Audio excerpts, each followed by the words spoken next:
Hi, welcome to our first Q&A session.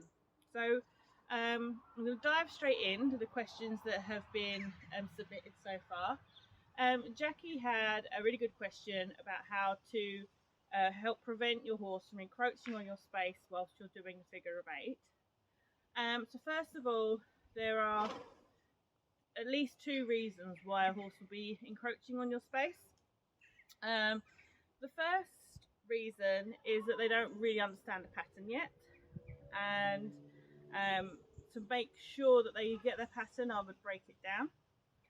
So the figure of eight involves your horse being able to back up away from you, be sent out on a circle, and then be drawn towards you, change the direction, go between the two obstacles that you're using, and then perform another circle. And so if any of those elements are broken, the horse is going to have trouble getting established on that pattern. So if I'm having trouble getting my horse to maintain its turn and come all the way around after going around the block, I will focus on the draw and bring the horse all the way to me. Now it sounds like this is the point where it's most likely that Jackie's encountering the issue. Most people will find that the horse then comes too close into your space and you have trouble with the resend. Another reason that a horse is possibly wanting to come in too much is that they feel insecure about being further away. And that's just a case of as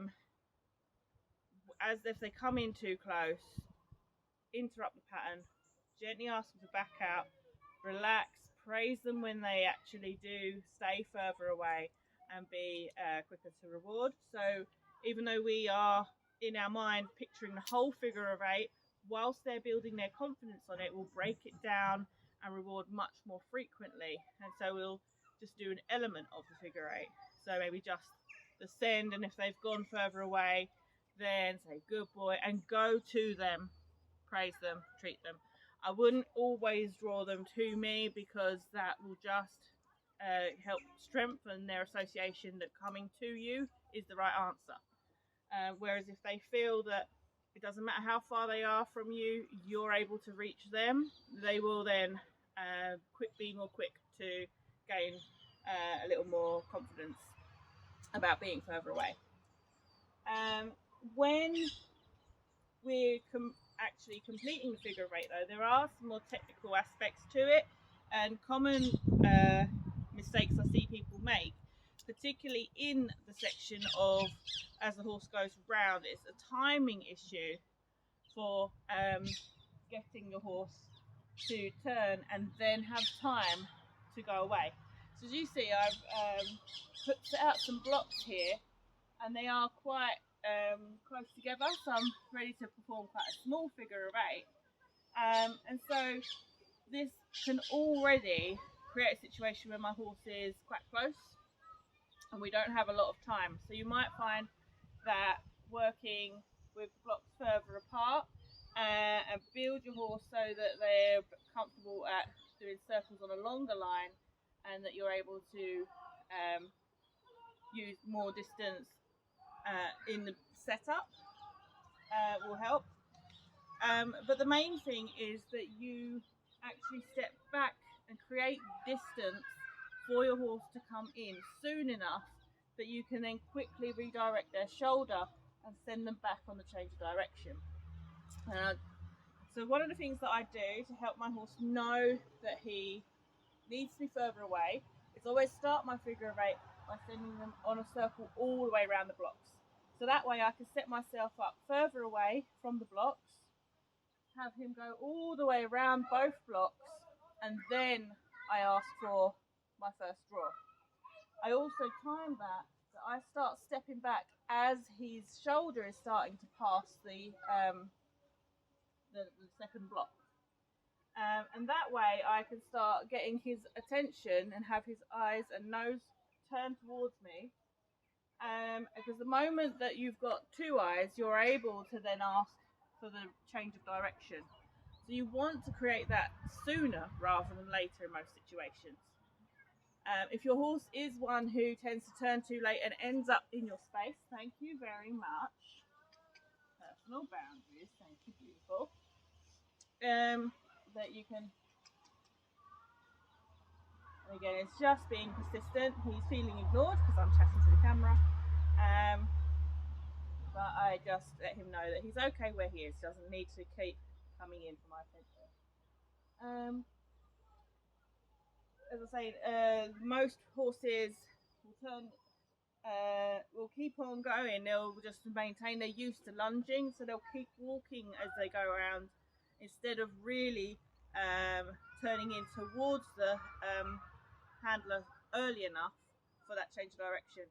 And so that means that they're already probably in line with your shoulder and catching up with where you're positioned in your figure eight before you even actually get them to start having a resend and change. And that is the most common reason why they'll be in your space. So, backing him out. Good boy.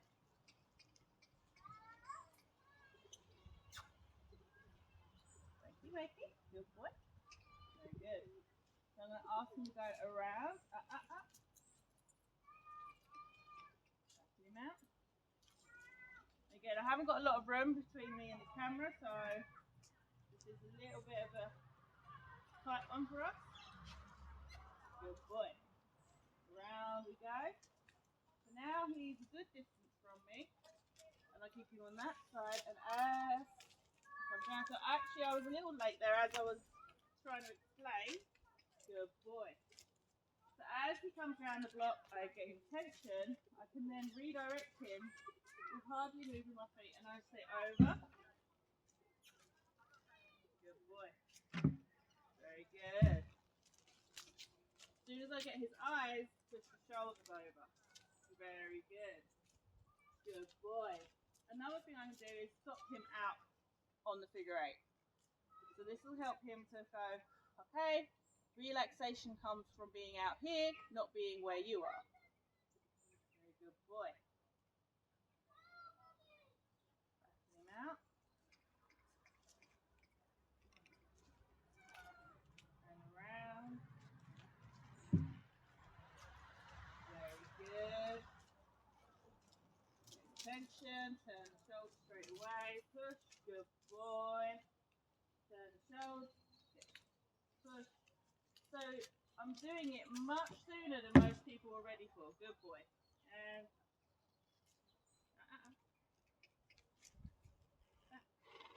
very good. I'm just going to let him rest there. So hopefully that's given some ideas. It wasn't perfect, but I think that actually, hopefully that's shown a little bit of how I deal with a situation when the horse isn't yet fully awake, including and creating that so that they're thinking about what it is we're after. The next question came from Anita and was about what could she do to help keep her energy down, because her horse is picking up on what she's doing. Back.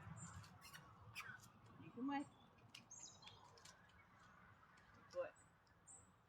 So her horse maybe is very sensitive and very quick to start moving and offering all the things she knows as soon as Anita starts moving or doing anything. And obviously a lot of what we do is actually not aimed at our horses at all.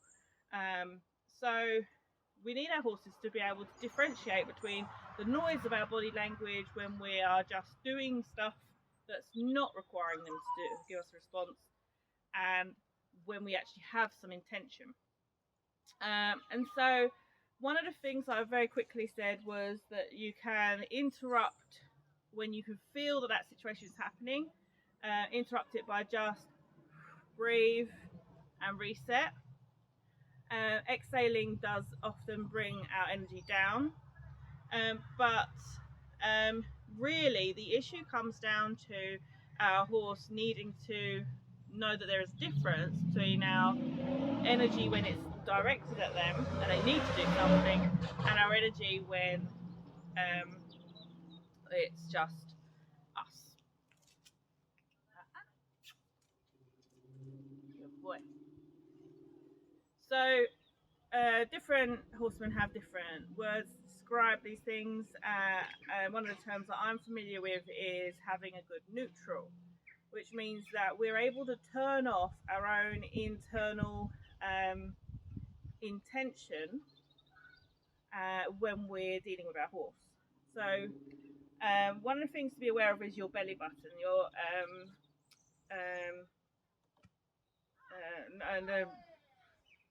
It's quite a powerful part of our body.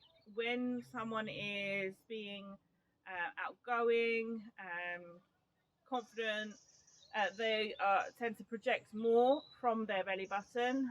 Someone who's withdrawn, introverted, tends to be more subdued and kind of pull that energy away and inside themselves. We can be aware of where we're blasting this energy.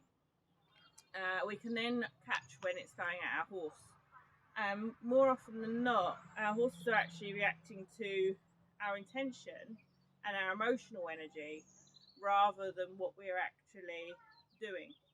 So if your horse is constantly scanning you and reading you for cues and trying to offer you things, it's because they're picking up that your energy is on. And so they are expecting to be asked to do something at any point. The ways that I would practice how to drop that is by doing a lot more exercises with the horse where you're moving around them and you just allow them to just be, preferably parked, just like this. So if I now walk over to there and walk towards him, he shouldn't have backed away. If I walk towards him with intention, he absolutely should back away. If I want to walk towards time horses, I can now just walk straight over and touch them. If I look at them with some intention and give him a cue, good, he should move those hindpaws away. I can then go back and touch them again. So a common problem is that people get used to only doing something with their horse when they want something, and so the horse learns when they come to me like that, I've got to react. And that's the problem. The horse is reacting, not processing and responding. So reactions take a lot less time. They are very quick and don't necessarily mean that the horse is actually thinking through. And it's more likely to lead to the horse doing something, bumping into things or people, because they're just moving suddenly in a reaction. Whereas a response requires them to have processed an idea and thought about what they're doing and then take action on it. So I'd always make sure, if I've asked and I've used some kind of pressure on my horse to do something, as much as possible I try and remind myself and make it an ingrained habit to then make some physical contact that is just gentle, friendly, allowing them to relax under the feel of my hand. So the last thing I want is that every time my horse feels my hand, they move away from me. It'd make a lot of things very difficult. It isn't an easy thing to master. It took me a long time to be able to go energy on, energy off. And you see there's a body language aspect. Back up. Good boy. Back.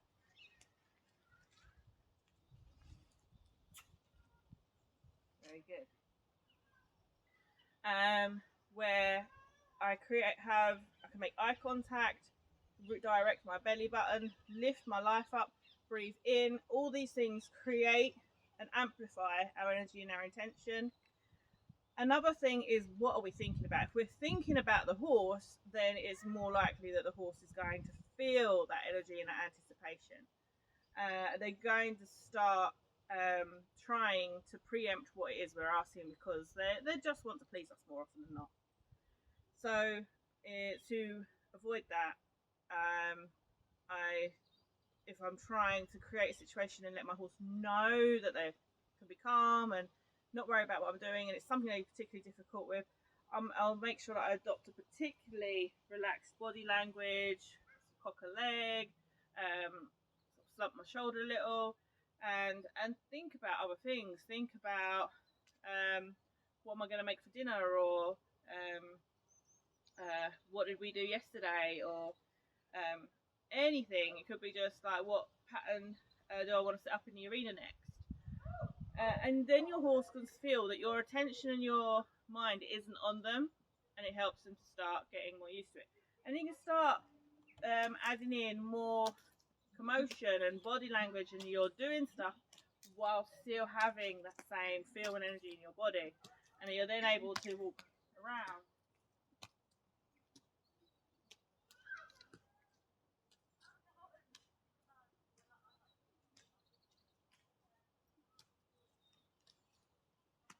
Now, I would definitely not expect anyone to just master that in one session, and if a horse is particularly focused on scanning the human for cues, then it may take some time to help them find, and it often just actually requires us to just do a lot of nothing, and then build up that we can then keep finding that same feeling we have when we do nothing, and just do a little. And then as our horse starts to react, just reset them, let them know they're okay where they are. I wouldn't necessarily quit the energy and just go back. So if I found that he started to react to this, I would just treat it a little, or do it slower, softer, wherever level it is, that he could then go back to finding relaxation for himself, or at least be attempting to control himself. And if he was having a lot of trouble with it, I'll keep this up until I see a real sign of relaxation coming from him, so he knows, okay, that energy isn't meant for me, and I can see that he's understood that because he's gone into a resting posture. He's dropping his head, he's blinking, he's sighing, he's licking and chewing, his tail's relaxed and swishing, which you can see it absolutely is here, and he's looking fairly sleepy at the moment. And finally, so where we've looked at making sure that we don't only do something when we have intention, but we then do a friendly rub and we think about how we feel while we do it. We thought about how we can have our mind and our body language not being focused on the horse and not having intention that's projected at them whilst we're doing stuff, and building their understanding that it's okay for them to just be whilst we're in that energy state, no matter what we're doing. Finally, it's using preparation cues. So if I've been doing a lot of talking and I then ask Bear to do something, I don't expect him to just be ready to respond, because that can make him feel quite insecure if I go, "Oi, I said do this," and he was totally in a resting pose. So what I would do is let him feel the rope, like pick it up a little. So ready, get his attention, good boy, and back up. Good boy. And in that way, good boy. Very nice, good boy. He has had a chance to get into thinking about what we're doing, and so I've invited him to be responding rather than just reacting. And then that allows him to feel safe to rest around me. Good boy. The third question I had was from Pam, asking about how to get her mare to not have to think about it for 5 minutes before deciding to come to her. And this is actually a very tricky one, because if we're talking about having our horse draw towards us and want to come and be with us when we're in the field, good boy.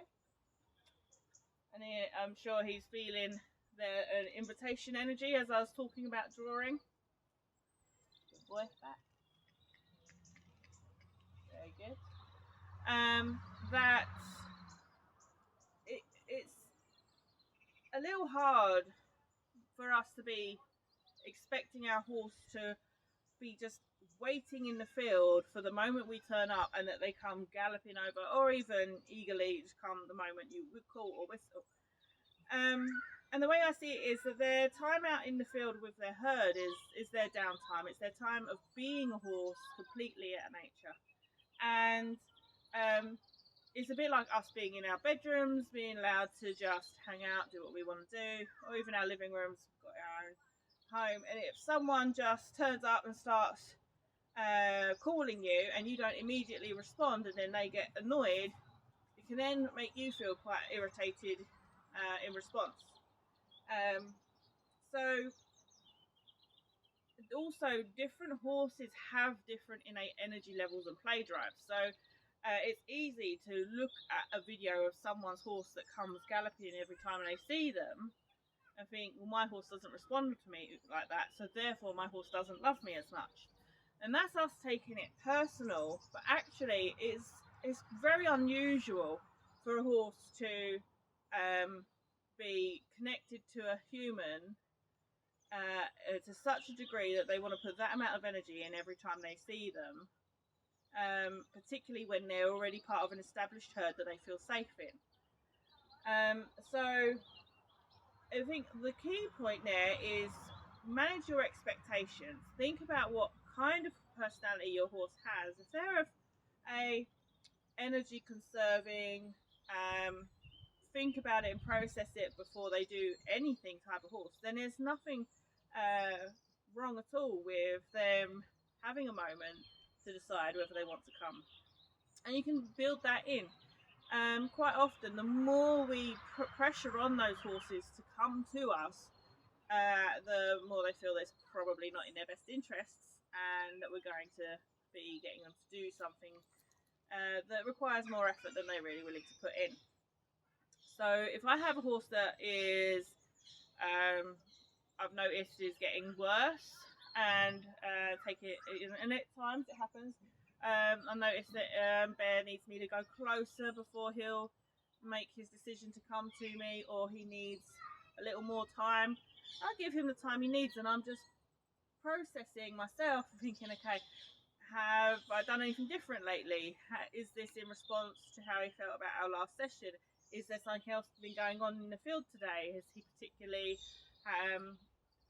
become attached to another horse, or maybe they've put a new hay bale out? There could be millions of different reasons for what's going on with our horse, and it gives you a chance to just check in with what they're thinking and what they want. And it might well be that we need to spend some time with them where we're not actually making them feel like they're being nagged to do or something. And so I try to implement at the end of every session that I have with my horses, and I'm really making much more of a point of it at the moment because I am on a time restriction because I have a young baby to get back to. That I actually do spend a lot more time just to sit and chill and be and allow him to mooch around if he wants, or to hang out with me and snuffle, and just for us to have a moment of peace together at the end of every session, so that his last feeling we had was togetherness, but not one of demand and expectation. Overall, though, I do think that there is a bit of a myth and a fallacy that our horse has to want to be with us every second of the day, that they should be galloping towards us like Black Beauty, whinnying, and that when we play at liberty, they never wander off, never go away. And all that does is set us up for frustration and feeling like a failure, when actually what we really want is for our horse to be free and have choices, and therefore we need to be able to respect their choices and allow them some time and us some time to look and see how do they really feel about the situation. And all we're doing is best guesses. They can't actually tell us what's going on in their mind and how they're feeling. But for some horses, they do need to be ignored for a while and then go, okay, you got me intrigued now. Go and give more attention to another horse. Or maybe it is that you need to just play a bit of catching game because you need to make yourself more interesting than the grass or whatever it is that they've decided that they're going to focus on instead. But if it's just a case of your horse comes to you, they're a little bit slow with it, then I would just start implementing having a little bit more quiet time with your horse before you return them to their field or stable at the end of your sessions. And you might be surprised at how that starts changing their attitude towards being with you in the first place. Obviously, the last thing we do is then the thing that is in their mind and that they're processing the longest when we leave them. Last question wasn't technically submitted as part of Q&A, but I saw this question come up, and it was about the sideways, which we have obviously had a video on how to do sideways on our how-to. But what I have noticed is that a lot of people are wanting to just work purely at liberty with their horses, and there's nothing wrong with that, as long as you understand that by teaching at liberty, we tend to hold ourselves back. We keep our energy low. We don't really help our horses go to the edge of their comfort zones. We don't tend to stretch them so much because we're just worried that they're going to go off.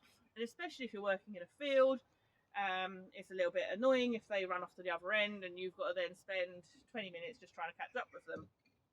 So for that reason, I think there is no failure or problem in going back to doing online. And I'll often put the rope on Bear just at the beginning of our session to see if it's something like today I've put his bareback pad on and he can be very emotional at the moment with being tacked up and having things. And so I'm giving him a little confidence and guidance and reassurance by having some connection with him.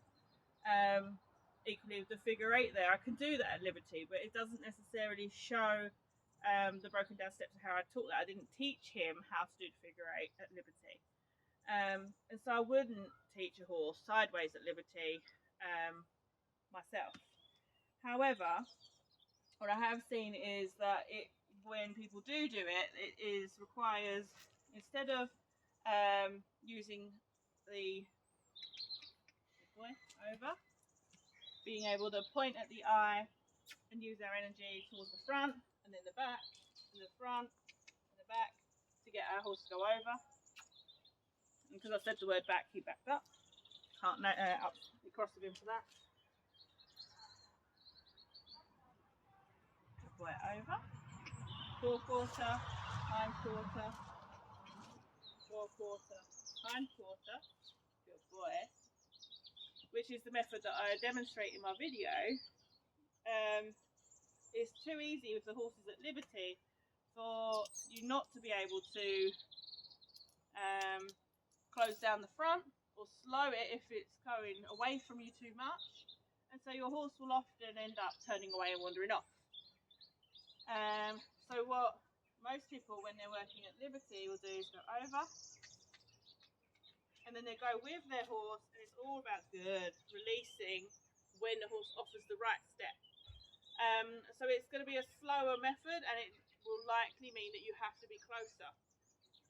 If you want to be able to build up your sideways so that you can stand still and do it from a further distance, I would use the first method. If you're just wanting your horse to be preparing to be light and respond off your leg, there's nothing wrong with using the contact method. However, you have to have very good timing. If you are off with your timing, you might find that you teach is that when your horse feels pressure there, they should step back or wander around a bit before doing a sideways step. So you have to make sure that you keep that same pressure on and then give them a very clear reward of release the moment that they start going sideways. What I tend to see is people release too late. It's the most common thing, And I love the phrase, too late is sooner than you think. Because the horse starts thinking about what they're going to do, sets up their body, and then does it. And often they've done a step or two before the person's actually released. So the moment that you start feeling that all their ribs are actually going sideways would be the moment to start softening and be ready to release, so that when they then do that step, you're off. We don't think nearly as quickly as horses, so we need to start reading their cues that they give before they do something. Otherwise, if we wait until they've actually completed the task we've asked before we give the reward, the time we have, it's just like driving. You have thinking time and then you have stopping time when you're braking. And so the stopping distances are built to incorporate that thinking time, and we need to make sure that we are set up so we can incorporate our thinking time so that we can release that pressure much quicker, and that way avoid confusing our horses. So we've covered quite a lot tonight. Thank you so much for all your questions, and I look forward to doing this again sometime. I might even be brave enough to do a live Q&A at some point, but obviously we won't have wonderful Bear to help us due to internet restrictions. But do feel free to let me know what you thought about this Q&A, and if you've got any further questions and would like me to do another one. Okay, good night everyone, bye.